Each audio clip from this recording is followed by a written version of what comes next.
أما عن حقوق الإنسان يكفي الطريقة اللي تذكروا فيها على الاحتجاجات والزهو الذي تشعرون به بأن المشوشين والمظاهرات وعهد الاعتصامات انتهى.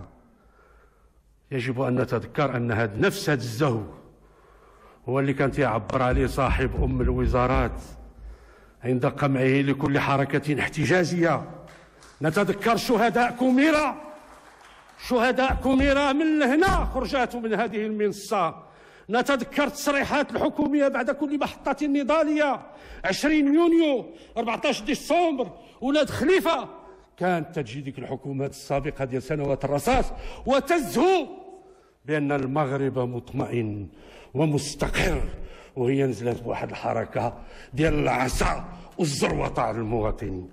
نتذكر في المقابل كيف تعاملت حكومة التناوب في 98 مع الاحتجاج، وكيف ارتفعت نسبة التظاهر والاحتجاجات وعمت كافة القرى والبوادي المغربية. المغربي اللي ما عمره ما عرف شنو هي الوقفة الاحتجاجية عرفها مع عهد حكومة اليوسفي ومع عهد حكومة التناوب.